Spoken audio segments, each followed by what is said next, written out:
So yeah, the idea here is we wanted to figure out what exactly a knowledge graph could give us in addition to like normal biological analysis of viruses. So we're going to talk about that. It also, I'll also tell you a little bit about my company and our company mission. So I'm from Austin Capital Data. One of our missions is to popularize data science and graph analysis in general. The reason behind that is we want to lower the bar for complicated and nuanced data and information. Okay, so that's us. There's quite a challenge that we face right now. A lot of data is stuck in inconvenient formats. Collecting, cleaning, and organizing this data, as we all know, is very difficult. Data analysis and deriving insight from data is challenging. This is challenging for both experts and non-experts. And then knowledge graphs help us bridge the gap. I think one of the reasons why we're all here, if I can guess, is that we believe that the knowledge graph is a simplifying and rich representational medium. So our projects in the company are really based around that, like taking something that would not be so simple and building out a representation that's a lot more simple to understand. Okay, so yeah, the mission is educating and enabling with data. I'm going to show you the virus project, but I'll also show you a few other ones that I'll just go through quickly to sort of drive that home. We do a number of educational activities, mostly, well, some of this is traditional classroom work, but other parts of this are like building out these tools. The idea is to leverage data science against people's biggest problems. Data science changed the landscape for corporations and governments. It should change the landscape for everybody. One of our biggest upcoming challenges is making data and research more accessible and useful. One of the primary tenets of science is that science is public. And this is really important. This is at the core of what we're trying to do, is make science much more democratized and public than it's been in the past, because it's just complicated, right? We use vertical knowledge graphs to organize and analyze these deep tech data streams that are potentially difficult to understand. So the data stories that we have worked on are BioPredictor. This is looking at different biological companies and trying to predict which of them are going to be successful, right? And we were able to predict IPOs. That was one of our first projects. Another project is a collaboration graph. So we talked about science and knowledge communities. How can you figure out who's doing what, who knows who, what they actually have published on, right? So we pulled in the PubMed public slice, and we're able to find collaboration patterns even among people we knew. Another project is Cancer Graph. I talked about this at the last Graken Cosmos and Graken Orbit. These are potentially very personal and very important projects. Let's say you or somebody you know gets cancer. Where do they get information? I'm going to talk a little bit more about that just to drive home the educational purpose that we're working on. And then another project that's actually been built out quite a bit more is cocktails. So this was also talked about at the last Graken conference. So the idea is, how do you organize cocktails and flavor profiles? And most recently, we've been collaborating with Hiran from Zeiss and his company on AI cocktails, right? So you may have seen him speak about this, the AI cocktail compilation. So let's just so to show you why we're sort of taking a very general approach to graphs, very much looking at all these different projects and using graph analytics. We'll look at Cancer Graph, right? And this is fundamental. I know a lot of the projects here are very targeted, right? Maybe you can use AI to help a robot make better decisions and map a room. Maybe you can use a graph to find drug targets. These graphs are much more to educate and bring people into literature and help them organize their thought processes. So virus graph is going to be very much that. But this is, let's say you have cancer and you don't know where to go. The idea, well, okay, so this is a large, but relatively complicated graph. It's actually a very small slice of cancer literature. But if you want to learn about this, it's incredibly daunting, right? If you're not a medical person. Even if you are, you may only know a slice of this literature. But you could actually get cancer, and it could become very important that you know this information immediately, right? Or you can obviously rely on your doctor, but you might have questions, right? And here are some questions that would come up. These are actually from a person actually my sister who had cancer. So I asked her what exactly could we give you if we could sort of reach into the cancer literature. Like, is there anything that's any pressing question that you have, and could we help you answer that? And the first thing she said was, chemo's really hard. It's hard to stick out, and I'd like to know more about side effects. Right? What are the things that cause side effects? Are there any alternative strategies that have fewer side effects? And it turns out that some people just choose to die because they can't take the chemo anymore for some very aggressive treatments, and it's just that bad. So this is really sort of literally life and death type of information if it's out there, right? And then who can I contact about new cutting edge treatments? That was another thing. And this is actually something that would be very accessible from a structured graph, right? You can see who's publishing, who's getting good results, who's working on side effects, medicines that have side effects. Are there any alternative therapies? If you have a bird's eye view of the entire literature, you can actually answer these questions or start to answer them, or at least say that there's no answer. Okay, so I mean, we can look at the scope of the problem, and again, this is not limited to cancer, and I'm using it to motivate the virus question because it's just the same problem, right? The problem is that we have access to publicly funded research, right? That is, I mean, there's the issue of who owns the research and journals and publications, but regardless of those issues, put all those issues aside.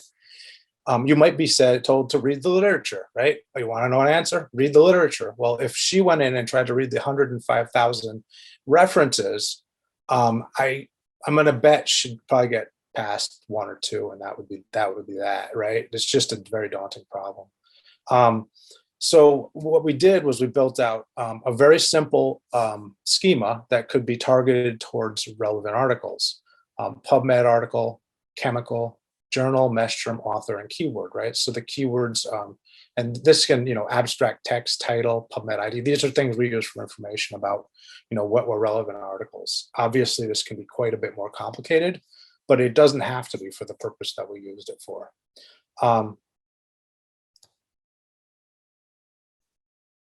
Okay, so so here's the cancer data in a knowledge graph. This is just a schema or a pipeline that we would use for any of these things that we build. So we've got, in this case, we were actually querying the PubMed API using BioPython and pulling in publications, right? Like for these terms, pancreatic cancer and chemotherapy side effects, we got 306 publications, still too many, right? But we can actually structure them and then look for patterns. And then that's going to be the theme that I'm going to use going forward. So we've got keywords, abstract text, authors, chemicals, and keywords again. Okay, let's call that titles. I think that's probably supposed to be titles. And then we put that in our knowledge base, right? And then we have some people who do the analytics like us, and that we would give that out to whoever wants to get that information. So that's the basic pipeline. Now, if I showed you the graph before, there's something that really pops out. Actually, there's a few things, but these two really pop out. They're connected by articles, right? And they're two drugs, gemcitabine and deoxycytotine, right? There's a huge amount of these that come out. Now, okay, you might say that these are the chemotherapy agents. Is there anything more interesting? I think for the question of what I should do research on, if I'm somebody who has cancer and I want to know about what's causing side effects, this is a very good start. And it turns out that it's actually even more interesting because it looks like there's some complexity there. They're very similar. These are mimics of each other, but they have antagonistic effects. So deoxycytotine release from pancreatic stellate cells promotes gemcitabine resistance, right? So this actually can affect your, now again, I'm not a cancer biologist, and I don't think I shouldn't have to be to get some insight from this. That's the main goal. But from here, I can use this as a jumping off point with the, I guess, the working hypothesis that these two things that I didn't show you, but they're also related to strong side effects, might be counteracting each other. And there might be some gems that we can find as we understand the structure of the literature, right? So that's the basic idea. Now, where can we go with that? I showed you a bunch of different applications, right? In this case, we've got the Biographing schema. So everybody, this is Biographing COVID. This is obviously specific, and the good people at Graken put this together. And we can ask a ton of questions about this. Now, while I was thinking about what exactly could we dive into next, COVID-19 was interesting. This was a new addition. There's the virus items in this graph now, right? So we can find out about viruses and maybe start to think about how they're related.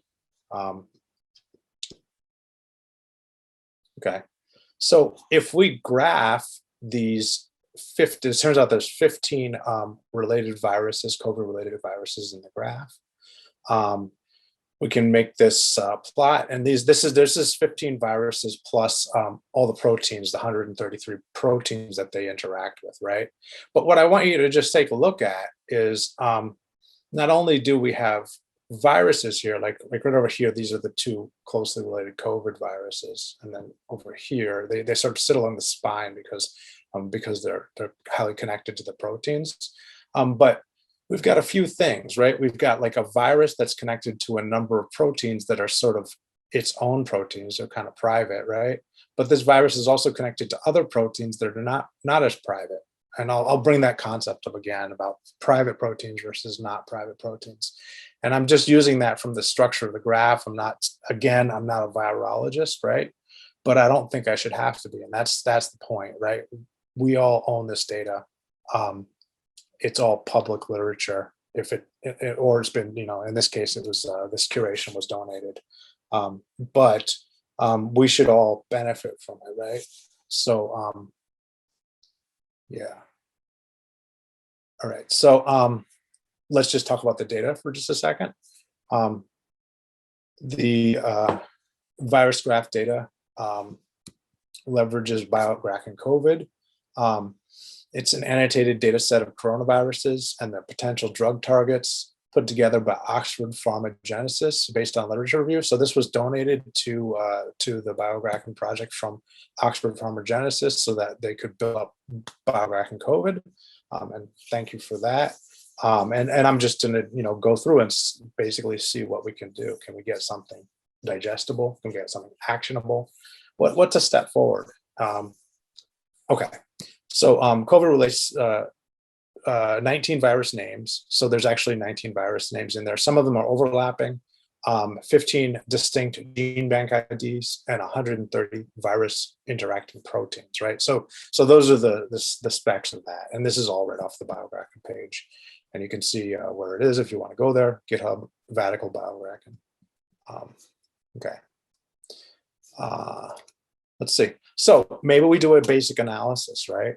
Like this is what you would do if you were a biologist and you want to start out looking at these things. You maybe make some bar charts, maybe make some, do some correlations, maybe make some heat maps, and maybe a dendritic, a tree, right?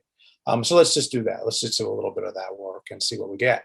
So I can say we've got 19 distinct virus names, 15 distinct IDs, 4 origins, and 3 hosts, right? So the large majority of these things, these are each individual viruses. You can see their names over here. We've got familiar names like SARS, COVID, MERS, COVID, IBV, And then these, this is actually the 2019 COVID, and then these are variants, right? And again, if you're a virologist, some of the stuff, some of these are actually redundant, right? There's only 15 distinct ones. But we can see, you know, a lot of these came from China. There's actually some that are coming from Saudi Arabia, or discovered from Saudi Arabia, South Korea, and even some in the USA. The vast majority of them were found in humans, but there's some history of avian virus and then mouse, right? So we've got some maybe spread to different hosts as well. Kind of interesting, interesting background, right? But then we can look at the protein virus interactions, right? And again, like as we're talking a lot, these are just square tables at this point, so we can get a lot of information off of these square tables. I have this tree map over here. We can look at human proteins interacting with these viruses. And I told you about the distinction I'm drawing between common or private. So some of these are actually common to multiple viruses. And this is where the graph really starts, right? Like if you analyze, you know, which of these are common, you've already built a linking structure on. And this is the part that gets interesting. So 7 viruses with protein data. So not all of them have protein data. And I would assume that that's a bias in publication or maybe in curation. Obviously, all viruses should interact with a certain number of proteins, but we've got sort of a limited view here, just because of what people publish on. And you'll see this in the data as well when I show it, that there's quite a preponderance on COVID, and then as we get further away from COVID, there's less and less proteins that are linked. So 99 proteins with 1 or more connection, right? That should say 99 proteins with, yeah, that's just the ones with 1 connection. So it's not 1 or more, it's 1 connection. And then 7 proteins with 3 or more connections shared by 2 viruses. So we've got ROA2, ROA1, ZCRB1, ACE2, BTF3, EIF3F, and FGL2. So if you know biology, you might say, well, these are maybe, some of these are like transcription factors, and maybe related to transcription and translation. That makes a lot of sense. We know that viruses affect transcription and translation, and we also know that these proteins were hand selected as potential drug targets, right? So they should be something that we could knock down, right? And that it's known to affect virus propagation, right? So again, we don't know about the data set except what we read, but these are things that are coming from a drug company and potentially could be targets, right, for a drug intervention. Okay, so given that background, we have some idea of what we're looking at. But the thing that I think is really exciting here is we can make a split, right? We can say, okay, well, if I really care about things that are generally interesting to viruses, right?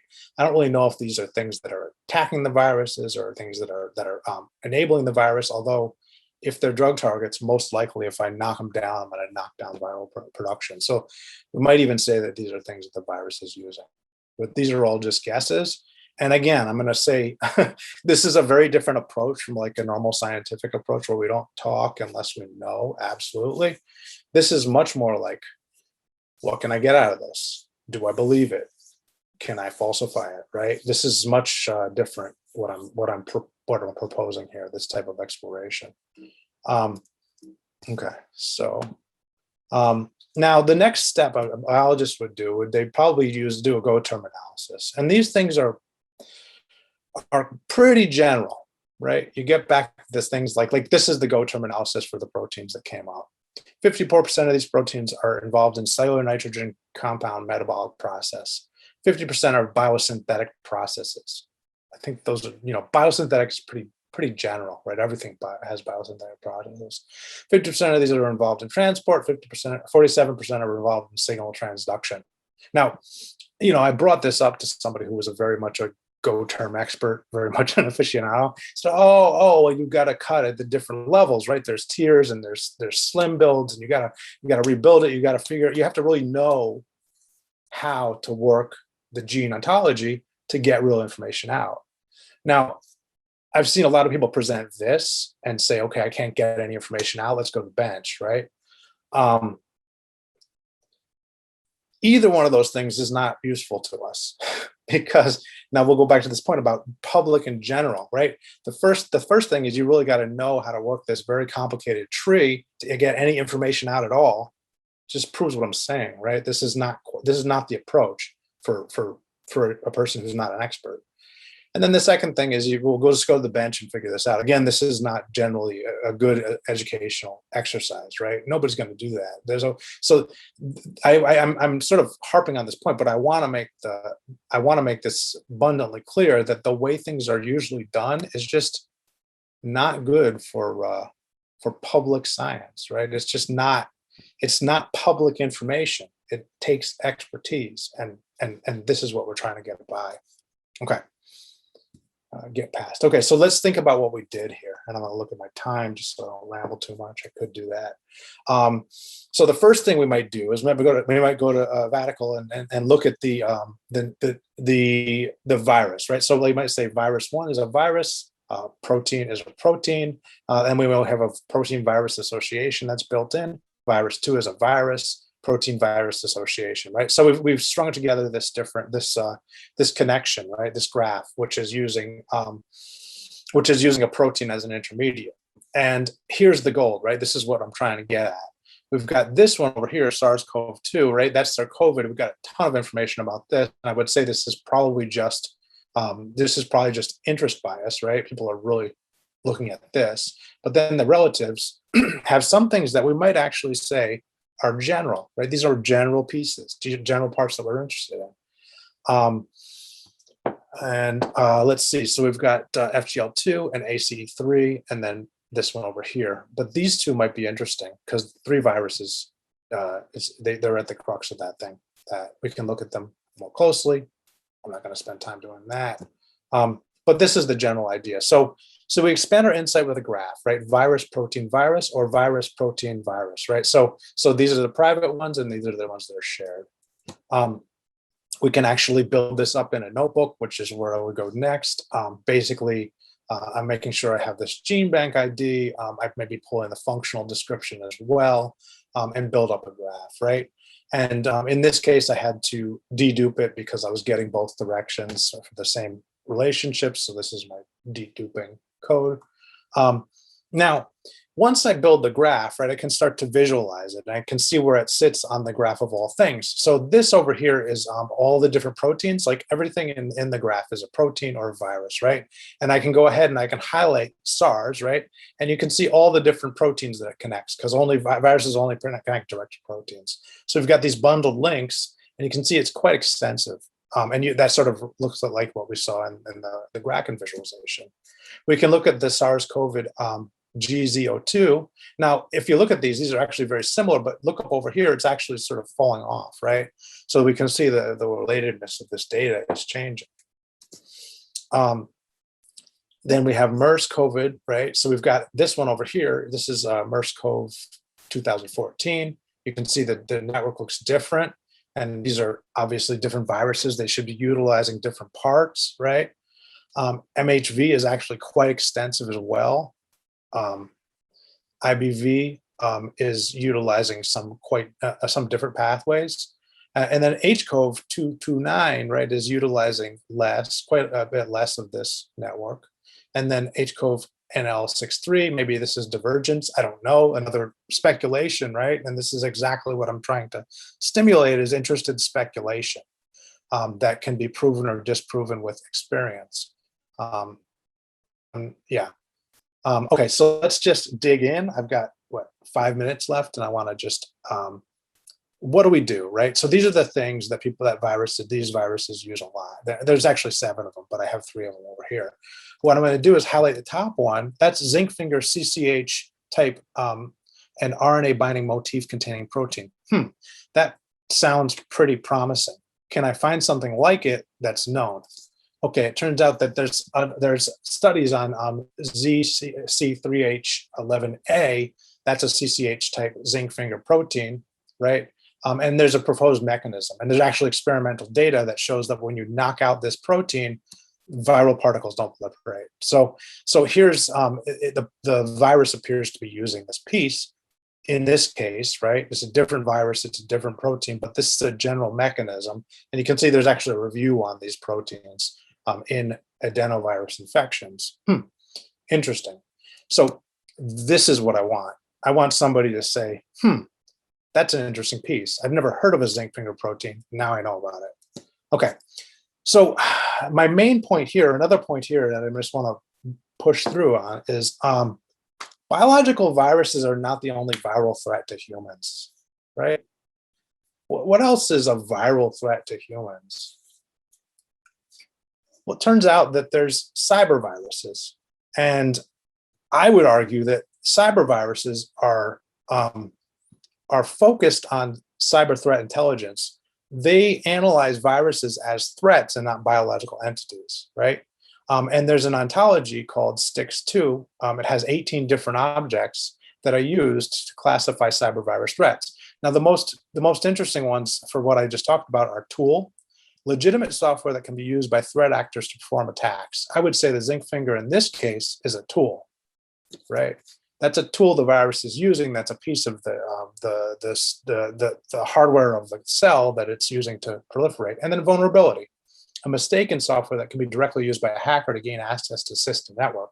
Well, that might be something like a coat protein, right? Vulnerability. You can even build these things up into a picture, right? A relationship example. Here's a graph. We can overlay cyber threat ideas on top of viral biological viruses and maybe get some important insight. So in this case, we've got indicators. You may be surveying, this might be symptoms. I'm not sure. I would probably want to talk to a virologist to figure out what an indicator might be, right? Maybe it's even maybe it's even looking at, looking at Twitter feeds or social media feeds and looking for symptoms that are tweeted about, right? We could get into that domain too. Campaign, this obviously, if you think about a viral campaign, it might be an outbreak, right? Targets and then attributed to maybe a super spreader, right? In fact, the STIX2 objects get even more interesting. Attack pattern, campaign, course of action, right? Cures. What do you do? Grouping, identity, indicator, intrusion set, location, malware analysis. Note, this is something that the analyst would do. Observed data, right? This would be, this is duplicated. Opinion, report, threat actor, tool, and vulnerability. Now, I want to say that this is not just a simple exercise, a simple intellectual exercise. There's a large cyber threat community that builds these dashboards and shares feeds, like shares live feeds about threat activity and indicators and all these different objects that are automatically parsed and pushed into servers and then sucked down at individual locations where threat intelligence analysts consume this data and act on it. So I find this incredibly compelling and just really a fun example. So that's my point. I wanted to just present viruses. I wanted to look into what we have in biographing COVID, and then maybe think about how we can get people motivated to start consuming and understanding this knowledge, not just scientists, but anybody who's got a good head on their shoulders, right? Should be able to understand this. Okay, so here's Biographing. Where we go with this, if we add functional, this is already in there. We can actually make bigger graphs and figure out, more shared pieces that are more generally linked. And then I just want to thank my team for building this stuff out with me and being there and, having a great time with me. Okay, that's it. All right, I think we're out of time. So thank you.